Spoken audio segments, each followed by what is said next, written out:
Okay. Hello friends, hello everyone out there, you wonderful people. Today is August the 19th, a very, very powerful day as we saw coming for quite a while. Anyway, today I want to talk about the bigger picture.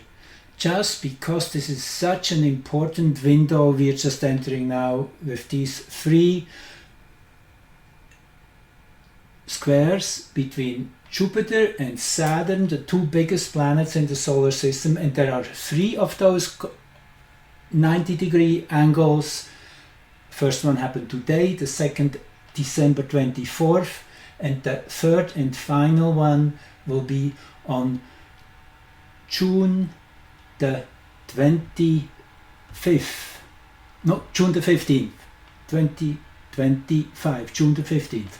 We will look at all of them and we will see what the common denominator is, what the theme is, and what also the bigger picture shows, starting with this one here, when heliocentric Jupiter and Saturn had their conjunction in November, on the 2nd of November 2020. I mentioned that that was very outstanding. You can go back into the archive. That was just one day before those so-called elections, which we all know by now. I guess it's pretty obvious what happened on that day. So that was just before that monumental change in frequency and energy, where everything seemed to fall apart, which naturally was a very big bummer, a real jolt into the lower abdomen.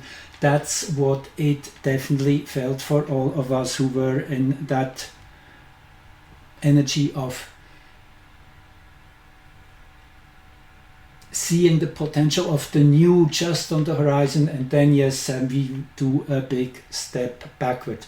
So this was a powerful moment which rarely got attention because not many astrologers really look at the heliocentric, and the heliocentric is the base of all and everything, because that's where the energy is coming from. We are supported by the sun, is the heart, and it is the individual heart as well. It resonates, at least.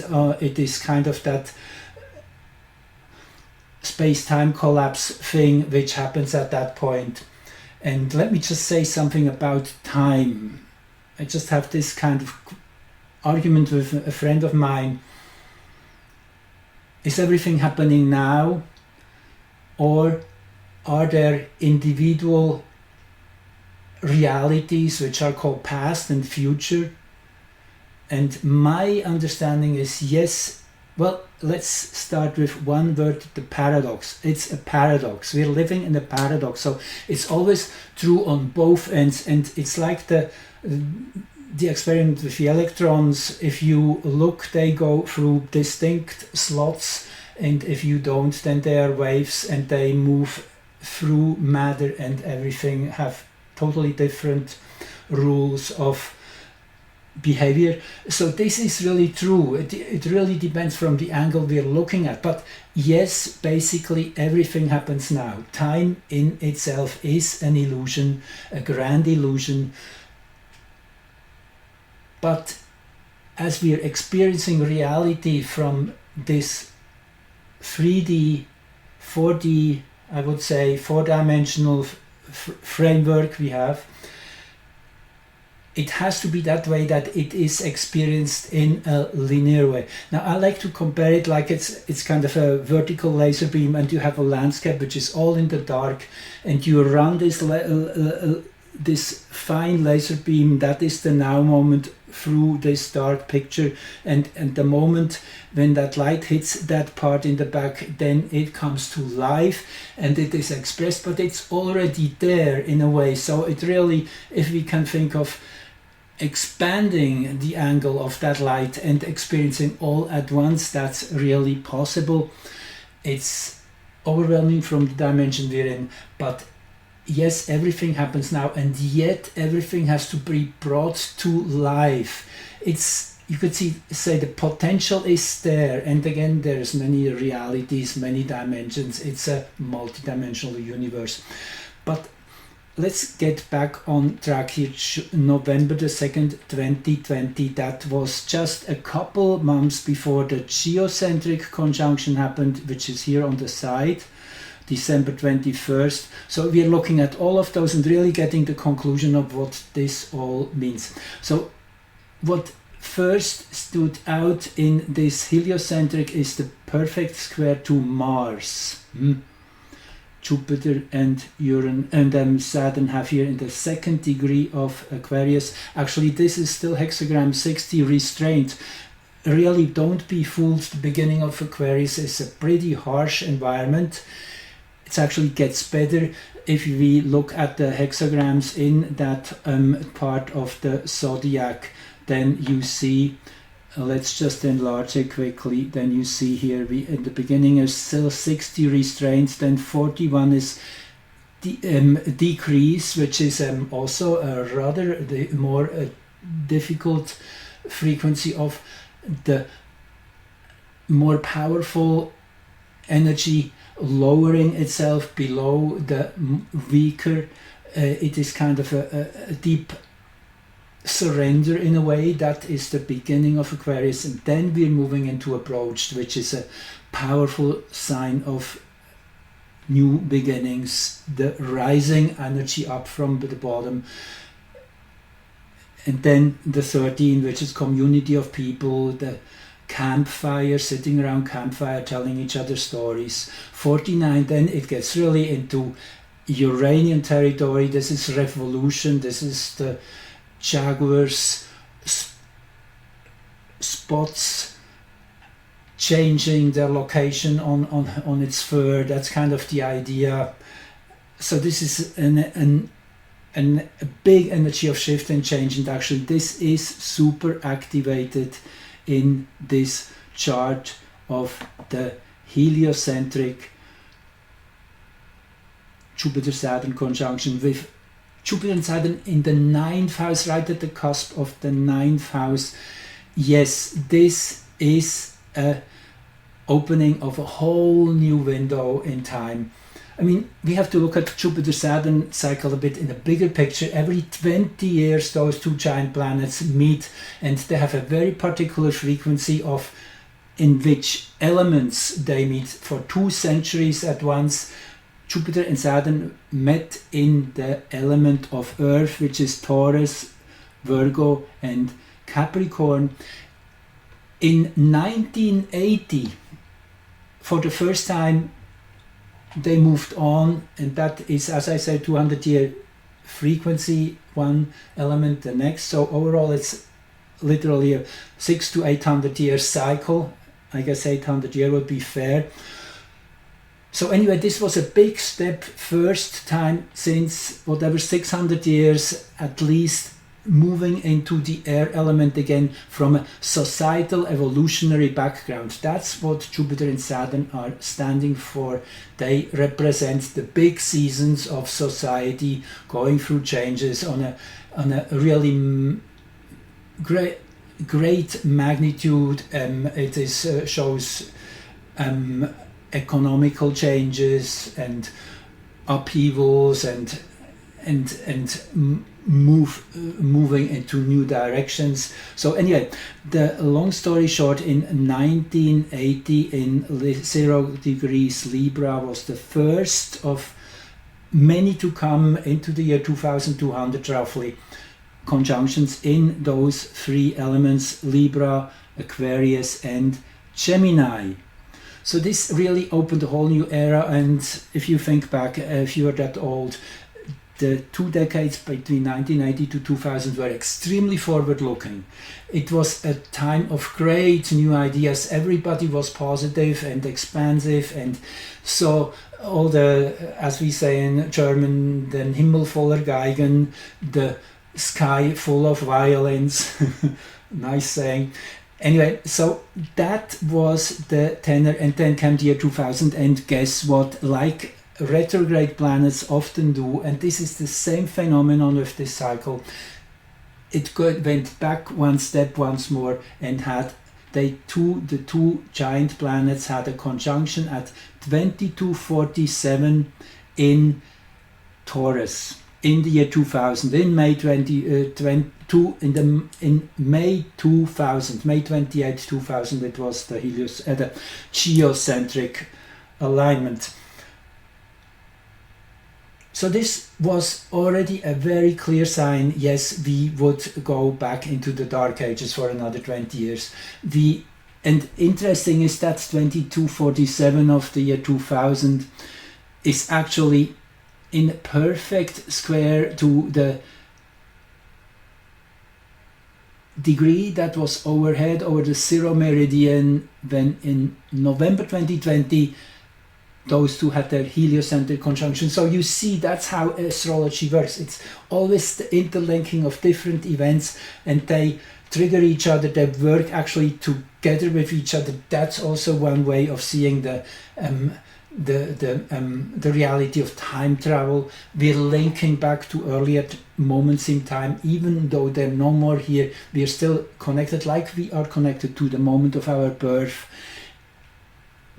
Gives you a bit the idea, it is really a time traveling. And when, actually this is another really interesting fact about time traveling, when you have a strong memory of something which happened in your life, you're literally traveling back to that moment.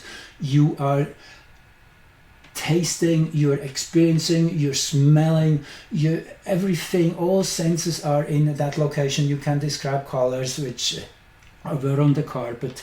That is all possible with. So when we have that powerful emotional experience, we can link into any past, future timelines, and that is actually which makes then the whole reality multidimensional on so many levels. This chart had, yes, hexagram 49, revolution up here in this part of Aquarius. Jupiter-Saturn together with Palace, which is all about the recognition of patterns, the scientific approach, rational, really doing the homework of adding up all the facts, the arguments pro, the arguments against, and then really be very neutral in weighing them out, seeing which side makes more sense.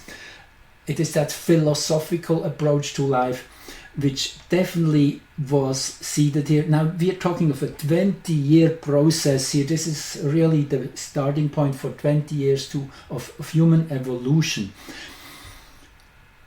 Now I don't want to go too deep into these charts. I could say so many things. I mean, just even the interception here of Aries in the 11th house, which is the Aquarian house in this chart, which means it already tells us, no, it won't be easy, it won't come easy. It is kind of an island within the bigger society, that new energy, and we have to literally bring the pressure in this pressure cooker up. That's why I often see interceptions to blow open the connections to the neighboring signs and let it be seen and heard, connected with the greater reality. And these are what the house cusps are for. They're literally the suspension cables which link these celestial energies, these it's kind of like segments of the frequencies of the cosmos. It's like an orange, there's different segments. So to connect with these galactic cosmic energies, we need the suspension lines. That's the house cusps. They bring it down to earth, they make it real, they give it an access point. I guess that's the way to see. So there's no access point in the sign Aries, so it really shows, yes, this will be a piece of work, particularly also with Chiron here at 7 degrees 28 in Aries. And if you just jump ahead now to today's alignment of Jupiter and Saturn square, what is in that degree, the 7th, the 8th degree of Aries, you see. I mean, it's beautiful. 709 is the lunar node today in Aries, and if we just switch back, you see that's where Chiron is. So it's very obvious. I mean, this has been showing up so many times already. This is a Chironic year. This is the year to really do the surgical incisions and remove the tumor and get things to a point where you just can let it heal. Bring it into the sunlight. The patient has gone through the operation, has survived it, and now we just allow the sun and the elements and everything to come and bring healing energy. That is already now happening to a big degree. Still quite a few surgical cuts have to be made, so it's a process. It's a process which probably leads through the rest of this year into 2025. That's actually how long Chiron still is in Aries, between roughly 2018 and 2025. So this is the ignition point which starts with the removal of whatever is not in balance, not in favor of nature. And this is the big battle, as we all know. It is, they want to replace everything natural with artificial. Just think of the gender debate. I mean, the natural two genders are now turned into 74 different whatever opinions or not, something of that kind. Everything gets cerebral and brain heavy, and we lose connection to the body, to the physical experience. And that's where astrology leads us back into. Really, it gives us that full blown experience of touching into these many levels of reality. So anyway, the galactic center was here at the 7th house cusp, 27, 10 or something. It is right now 11. So you see very close, but still in the 6th house, which would indicate it would be about health in a bigger way. The 6th house, and also naturally the Virgo house, is about cleaning up and taking account, looking into the details, reading the fine print, going through the procedures, going through the dietary whatever constraints we have to go through in order to heal. That is all in the energy of Virgo, and naturally there is there's not much happening here in this 6th house. But if you now go to the 2 months later, roughly, when they met as seen from Earth's perspective, Earth is here, you see. So because they're slightly on the side of the sun from this perspective, so that's why Jupiter, that is closer, and Saturn, that is farther away from the sun, they then appear on the same line. So it would be kind of, if we look at the heliocentric picture, it would be that Saturn, Jupiter at this time is already a couple degrees ahead of Saturn if we were seeing it from the sun's perspective. So it's a little bit of an imagine thing. You have to kind of allow to think in two different locations and triangulate these planets, and they're quite far away. So I guess you get the picture. That's why in general geocentric naturally and heliocentric is not showing the same perspective. You could think of a tree. When you're heliocentric, you're kind of immersed almost in the trunk and you're looking at the structure of the branches, whereas if you're just a bird flying around the tree like the Earth does, then you always see it from a particular angle, and yet the whole geometry changes naturally. But this is then the manifestation. This is our perception of reality versus the energetic background which holds the ground for us.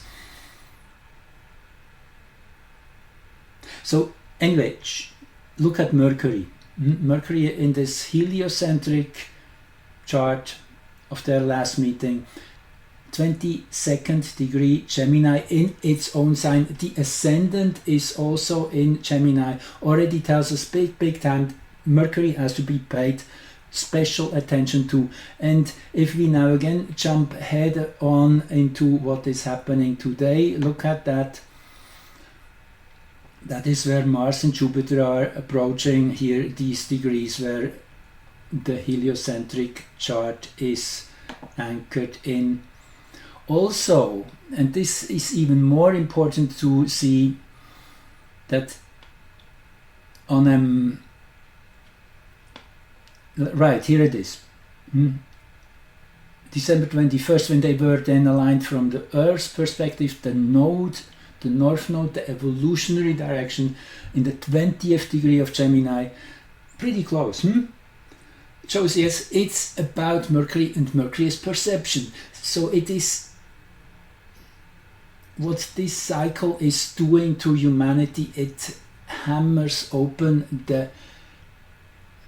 our buried senses of perception, brings us back up to par with reality, opens our eyes to the complexity, and really destroys literally all the lies and deceptions, all the false truths, all the so-called science, which, as we know, I mean, it's just mentioning this much. Think of the Rockefellers who financed all the universities starting in the 50s, 60s, gave them big money. Who wouldn't want to take money? And it's for education, so it's a good thing probably. But then, naturally, who comes and tells the professors what they are allowed to teach and what not? It's obvious. I mean, it's simple. But we have to see through that as a collective. And that is on its way. This is really what this Jupiter-Saturn square, this first of 4 major stations in Jupiter and Saturn's cycle. Let me just show you this quickly here.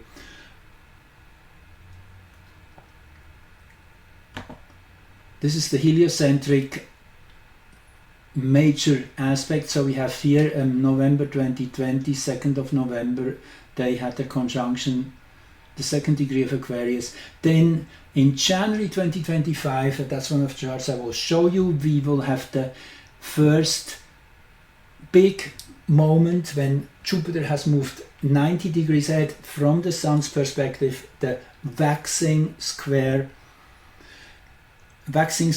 This is the whole energy of this present time. What has been set in or planted as a seed on this around this time by the end of 2020 is now sprouting. It's breaking through the ground. That's literally what it is, that waxing square. It is that yang energy to get to the light, to be recognized, and to set a process in motion which has been slowly ripening in these first 4 years of this 20-year cycle, 4 or 5 years. And now is the time of action. Dane Rudyard, the great astrologer of the 20th century, calls this phase the crisis in action. So it's about doing things. That's why Mars is so important in this chart. Now look at the geocentric moment of this same chart and you find the black moon here.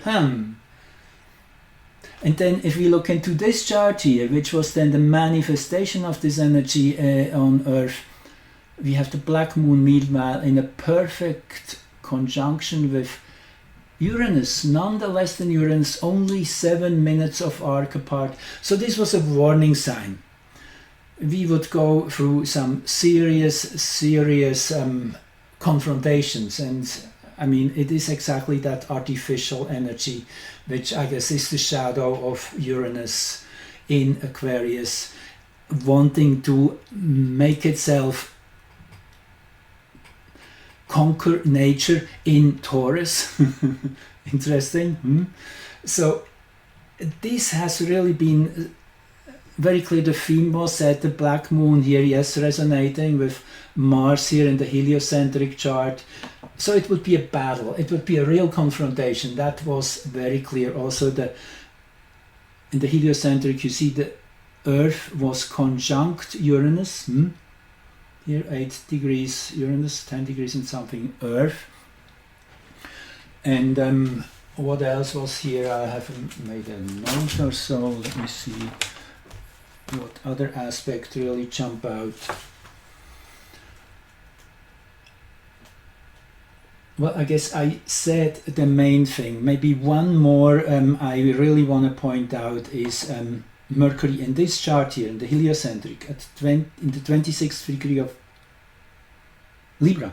See, in a perfect grand trine with the main axis of midheaven and ascendant. So it is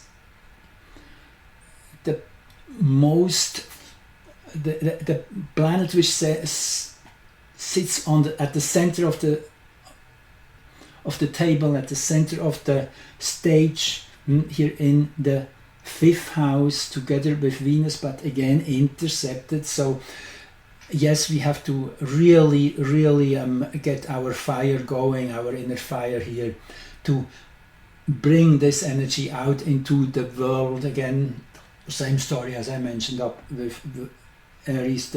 Always come in a pair, the intercepted signs, and I'm using the Placidus houses. As you see, this is basic. This is definitely can change if you use different systems, but not that any other system would be more right or more wrong, but it usually shows a different facet, looks at reality from a slightly different angle. So for that reason, there's no such thing which is an absolute truth. It's always subjective to the place from where you're looking.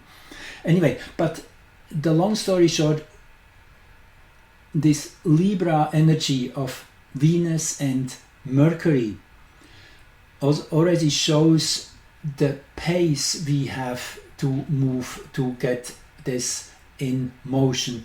It is coming from a place of peaceful interaction. Libra, you're working everything out in a humanitarian way, which is based on justice and correctness, on the understanding that we are in the end all connected, that there's no such thing really as good or bad humans. And that's where I really like Jacqueline Hobbs, Oracle Girl's perspective. She says it's a virus which has been possessing human beings. It's interdimensional energy which has no physical body really, which is not from here. And once, I mean, let's say it that way, every human being, even the most dark character in this game, is possessed. And certainly quite a few of them, they won't have the chance to even consider rolling it back, because they have been taken over so much so that almost all of the human energy has been pushed out on the other end. But there are many who are just infested, so to say, at the smaller percentage, and they have the option still to a big degree to purify themselves and push that energy out, and we can help each other doing that. This is very much that energy of Libra in the 5th house. Yes, very expressive, very Leo, and Leo here naturally at the 4th house cusp, being the fuel, the solar sign. And this is by the way a hexagram, let me say that right, 4, which is youthful folly, youthful ignorance, which is really the Leo frequency of playing around in the sandbox, of experimenting, doing anything and everything, and everything is kind of allowed in that way as we are young souls learning about our experience on this planet. That's kind of where we're coming from, which is good. I mean, it is a basic playfulness. Yes, it can be naturally hijacked like anything and everything, but it is the polarity to 49, which is revolution. Again, for all of you who are new here, all the links to further research and information you find underneath. My old website, thecosmosofin.org, is still a resource page. I have no access to it anymore. Anyway, that's another story. But lots and lots of Gemini energy. You see even the moon here, as we look from the Earth's perspective here into this heliocentric alignment, is in Gemini. And Mercury here in the center, so it's obvious. Now let me jump ahead a little bit, or maybe I quickly go through the charts I've lined up, because I wanted to quickly give you an insight. So yes, this is again the same chart you have here on the side. Maybe just a couple more observations here. Jupiter and Saturn here at 029. Pretty dead on exactly at the 7th house cusp of this global chart. Interesting, the most interactive spot. And still in the 6th house, all these are actually in the 6th house, and the 6th house has an interception here too. So again, shows that same theme which we already discussed. It's that pressure cooker. It's all about readjustment, Virgo energy, wanting to heal, bring a new, deeper understanding of reality, which comes from a place of care. Think of Virgo is the virgin, is motherhood in its most innocent ways. It is, if you're I mean, we have the story of the Immaculate Conception. That's kind of Virgo. Anyway, don't want to go there. But it is a very pure and heartfelt energy of wanting to help and assist. Intercepted, yes, it is still kind of in a cage. It has to be liberated. So, Mercury at the time was at its most culmination point behind the Sun. That is the opposite of its inferior conjunction, where it is retrograde, what we are experiencing right now.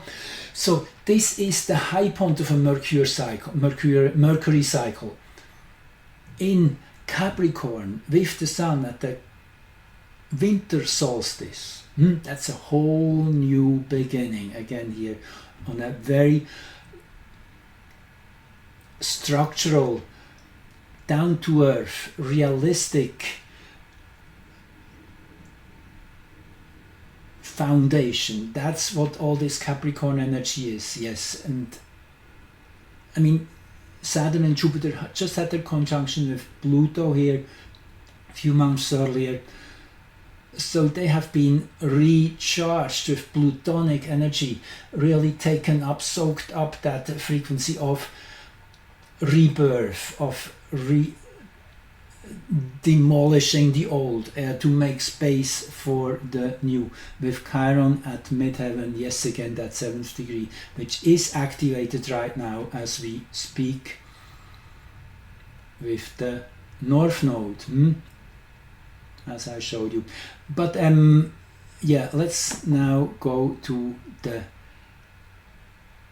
main aspect of this whole 9-month period, I would say, between now and June 2025, which will be the heliocentric square of the two planets. Again, gives us the main themes, gives us the essence of this whole journey. So there's a few really interesting ones here. Look at that. I'm just starting you naturally with Uranus rising. And as you know, today with the exact first Jupiter-Saturn square as seen from Earth, there was an exact T-square between Sun and Moon and Uranus. Also today was a synodic cycle of Mercury starting. There was an exact Venus-Saturn opposition. There's a whole bunch of really powerful stuff which just happened today. But if we look at the bigger picture here, this is what we see. The heliocentric alignment in 90 degrees, which really pushes the door open. It's a breakthrough point in many ways. Just look at Mars. Mars 123, Leo, in perfect square to the place where Mars was here at the beginning of the cycle. So this is another activator, a waxing square of Mars in itself, in that sense, you could say. Uranus rising. Pluto-Mars opposition, even more so. Jupiter and Venus in the second house, that's very promising. That's actually most beautiful. And again, you see Jupiter 2039 Gemini, Saturn 2039 in Pisces, naturally the perfect square. But 2039, remember, this is the North Node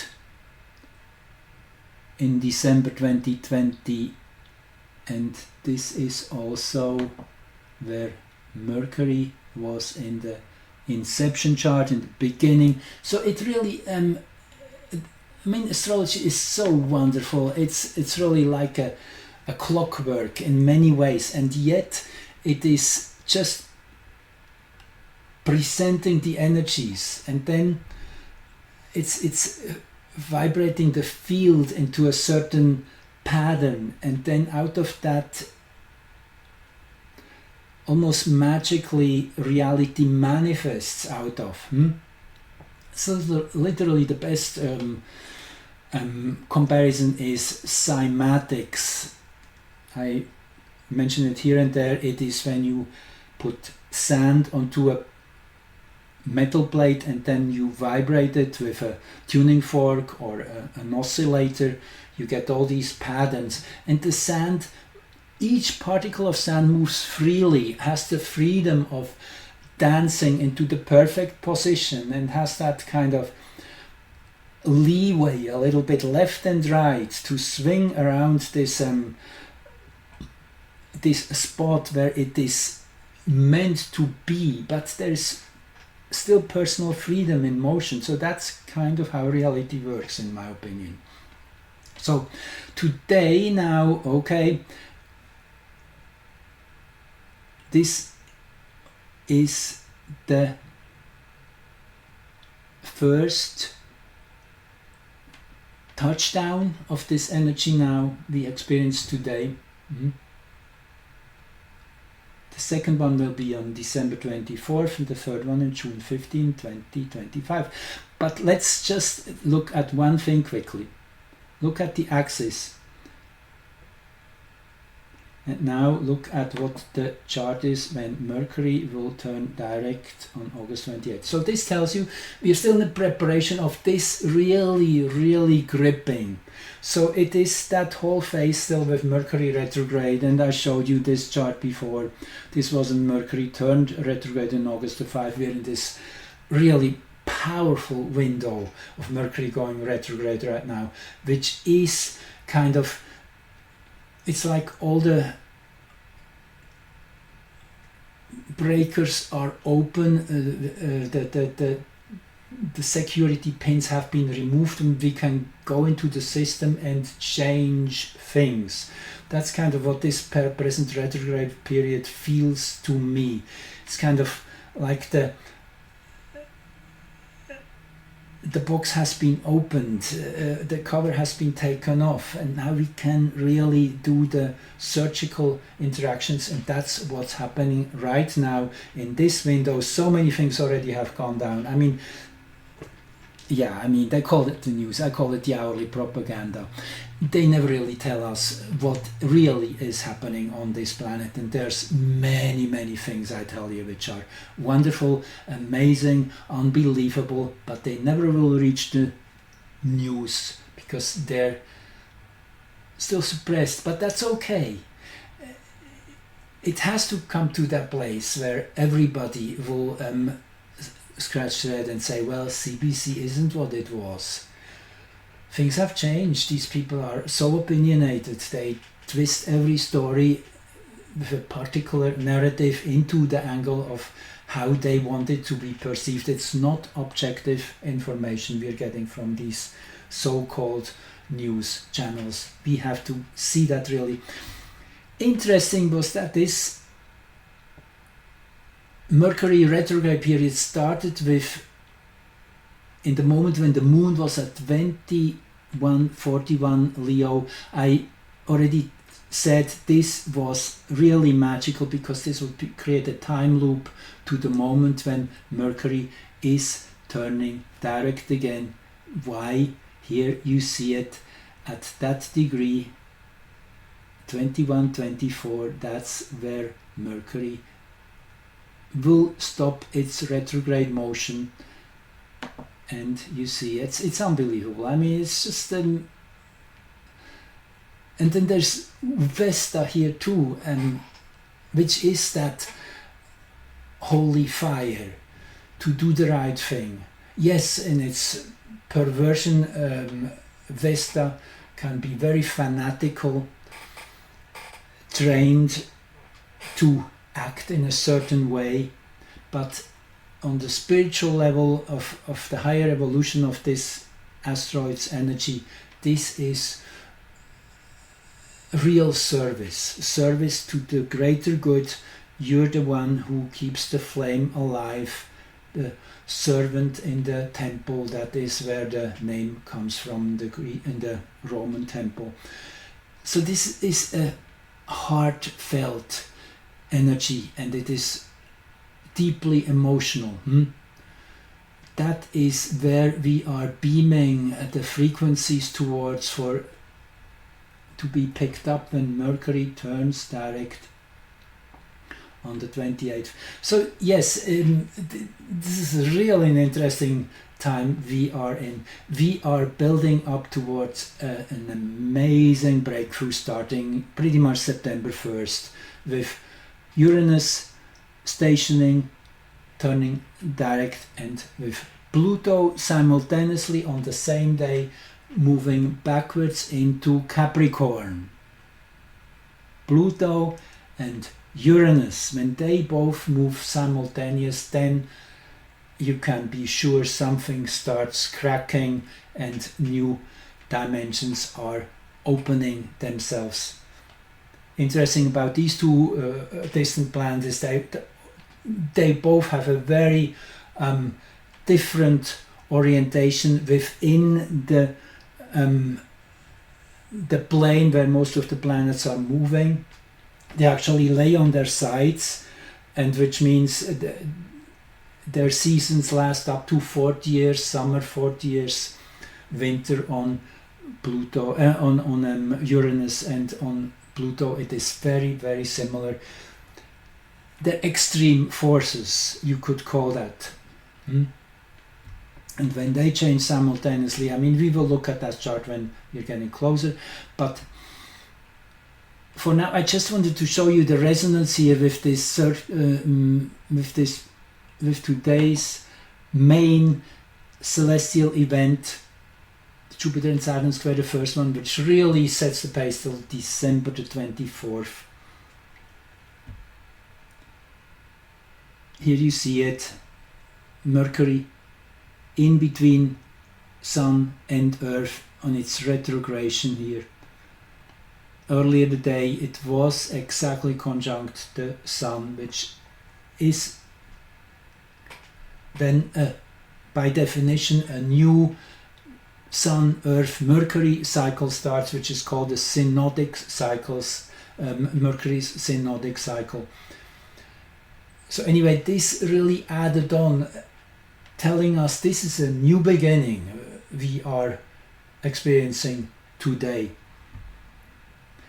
Most interesting then, I mean there's so many things, I'm just really focusing on the most outstanding, the moon here, void of course in the last degree of Aquarius, again ruled by Uranus, and Uranus in that perfect T-square with the sun and moon. This is explosive stuff. This really tells us some big stuff is breaking open, changing, getting exposed. And with Palace here again, here at the part of fortune, it is about teaching us something, giving us some deeper insights, revealing, showing the arguments for what we have to understand, giving us plain facts and lining them up, all of that and the above.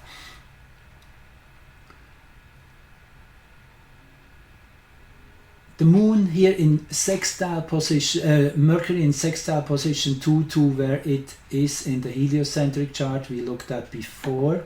This one here once more. Here it is. So there's really a beautiful help, a resonance with that original chart. Naturally also, okay, I didn't even mention that one yet. You see 23 degrees in fixed signs, Taurus, Scorpio, and here you have the 23rd degree of the other two fixed signs. Again, it really shows how the energies interlink, how they build on top of each other. If we look at the heliocentric picture of that same moment, you see something really outstanding. Mercury at 2944. Aquarius. You can't make these things up. It's really, as I say, the energy field is bending us into this direction, pushing us, putting guardrails in, if you know, in a way you could say, energetic fences which do not allow us to go in the wrong direction. Literally, it is herding us like a good a good herding dog, a border collie or so. So that's how you can see planets in action.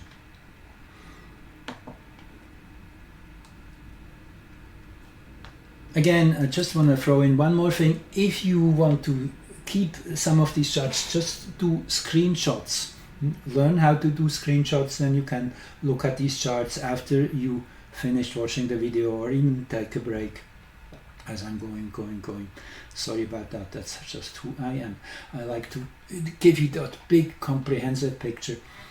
Okay, now this just will be a quick rolling forward thing. I don't want to go too deep because these moments are still hiding in the mists of the future. Yes, the energy is there already present, but it has to be brought to life again, that paradox. Mercury then will be seen a perfect T-square to the horizon, opposing Jupiter, still in Gemini. Powerful energy of expanding the mind and bring it really down to dig through the archives. That's what the fourth house is here, with that Capricorn Sun. Very much again linking into this chart here, that first initial moment of bringing all that Aquarian energy into motion. That, and again, to get back to what I not really quite finished, we were in these 20 years between the year 2000 and 2020 back in the dark ages It's so obvious, there's no even argument you can have with that. And by 2020 we move definitely into the air element. For the next 180 years all meetings of Jupiter and Saturn will be in either Gemini, Libra or Aquarius. So the moon, just a few. Again, that is that December 24th, the second connection of the two. The first one usually is the one which just happened in any, and that happens often, that planets have three of the same aspects. So the first one is naturally opening the case, presenting the problem, showing what the situation is clear and frankly. Then we are trying to come to grasp and understand what is really wrong. The second part is then when measures will be taken to rectify, to bring things back into balance, and that is this chart then starting December 24 into June the 15th, when then the release into a whole new 4-year period, 5-year period will be set, when we have come out on the other end of this difficult process of readjustment. The moon 25 degrees Libra, just want to remind you again of this one here. Anyway, it's just that's kind of my world. I'm really, this is like looking at beautiful flowers, patterns, just how everything falls in place. I'm fascinated by it, and I'm really feel very lucky that I can share that with you, that so many of you are open to that whole new level of astrology, multidimensional astrology you could call it. This is the same moment in December. This is really just a little bit music from the future, but all these beautiful alignments really show you that nothing can go wrong anymore from here on. It's all set energetically. We just have to bring it to life, and naturally, if you're just living what wants naturally to arise from inside out, if we are having the courage to be totally honest, open, clear, direct, in any moment, deal with any situation right there and then when it appears, then there's no baggage. Then you just leave everything behind. You're always living in the moment, and you're just listening to the impulse which comes from within. Jupiter at that point in December, heliocentrically, 1744. Just want to say this once more here. This is today's Jupiter-Saturn square, and you see that's where Jupiter was today, the same 18th degree. So really the Jupiter forces here are just coming from the exact same place, which is expansive. This is hexagram 45 where they are in, which is a massment. It's bringing all the different big rivers together in one big stream. That is the idea of this hexagram. Powerful, kind of the culmination of Gemini energy in these degrees. Yes, that's where Jupiter will be in December, heliocentrically. And then just a quick preview for the June 15 chart, when we start in a whole new direction towards the opposition, which will then be anywhere. Here I have listed it. If you just show this quickly, this is the whole cycle. You see, this is the geocentric now, versus just before I showed you the heliocentric, which are slightly different. Again, you can take screenshots, then you have that. But here you see it again, 19th of August, that's today, 24th of December, 15th of June. And then the oppositions start. There will be 5 of those between December 2029 all the way into October 2031. This will be then really strengthening the case and building the great infrastructure of which will hold the footing of a whole new society. By then we are ready to really build that. This next 4 years will be all about remedying, breaking through hindrances, remedying, I guess if that's a word at all, curing, straightening what has been wrong, and then once that is all taken care of, then we can truly start building the foundations, which will be that period. And naturally the final square we reach in 35, 36 to come to a full circle with the next conjunction in the 18th degree of Libra, of the two heavyweights. Anyway, so this will be then the final moment of sending us off into this period of integration, of curing what has been found should be taken care of. Interesting, the Sun Jupiter conjunction here in the 9th house, again together with Mercury. Yes, it is a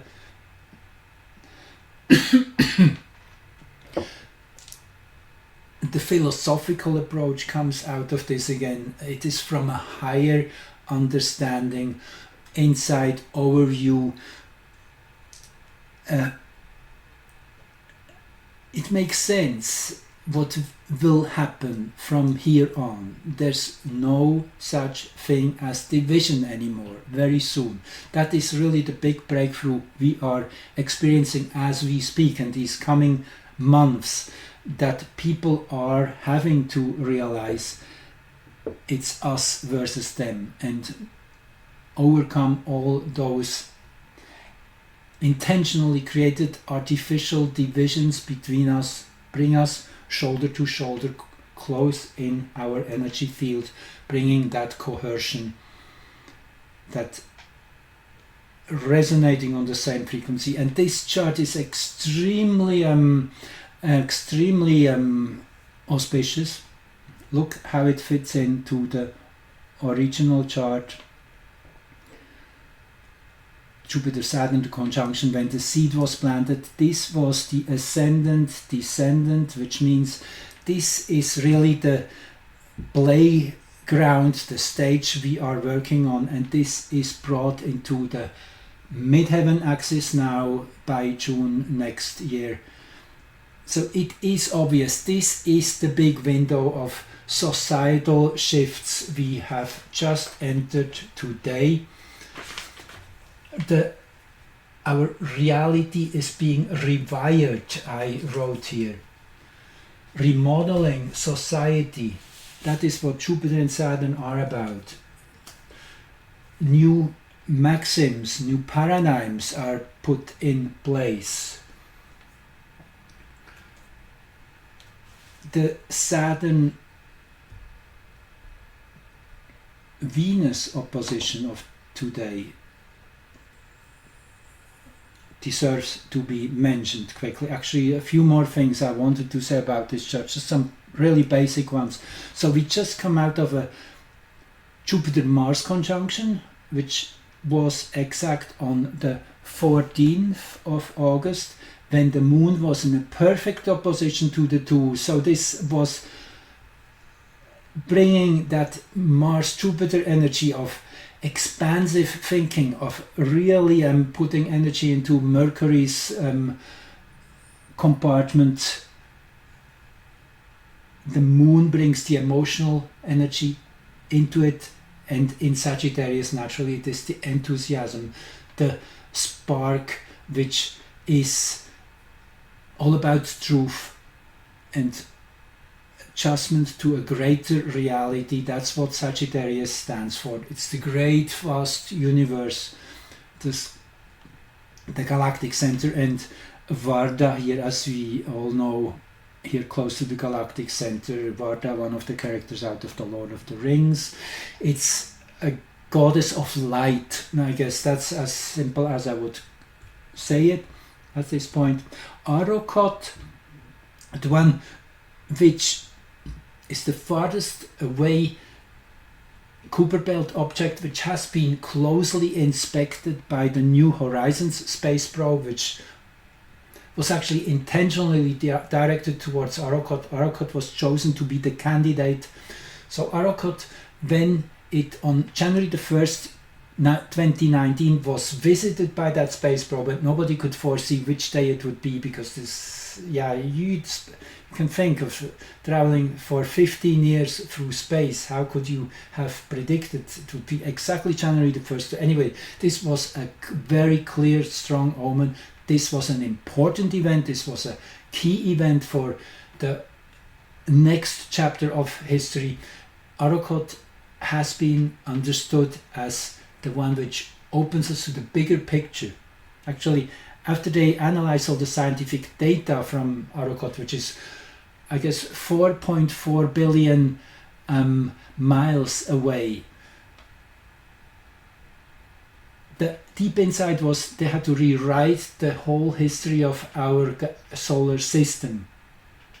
Everything was turned upside down. That's the power of Arrokoth. Arrokoth, the ability to see all at once, to have integrated vision, the full panorama, a man standing under the open sky looking at all the stars. That's kind of the native meaning of that word, a word which was adopted from the Virginia East Coast tribes, where, anyway, I don't want to go too deep into the story, but Arrokoth here in pole position, yes, this is about bringing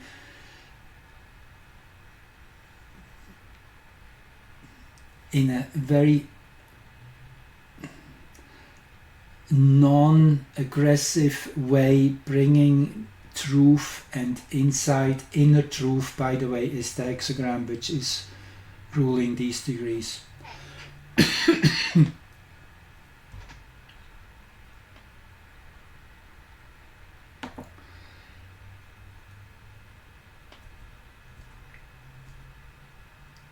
Yes, one more thing, sorry.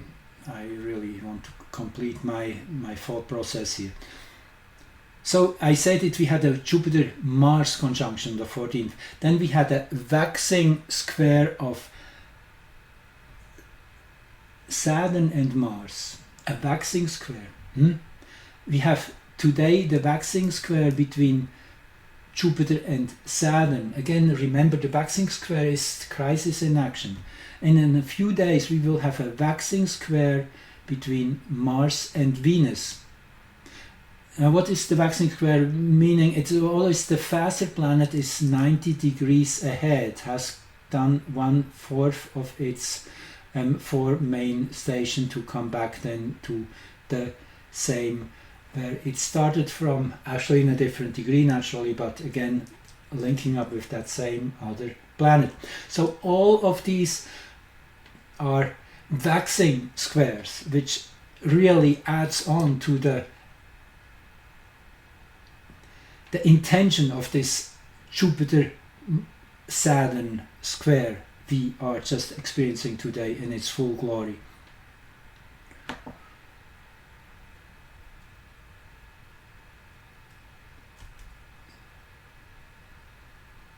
Well, I guess we come to the end here. Thank you for having the patience to hopefully having are still here with me. Otherwise, whatever everybody takes as much as they can. I know everybody does their best. Wonderful to have you all here. Thank you.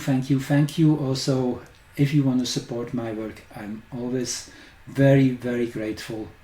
Comments are most welcome. Questions will be answered, and again, all the pertinent information underneath. Thank you. Enjoy it. That's the only way we can keep healthy and sane as dark as it gets, light is found at the very core of darkness. Good night.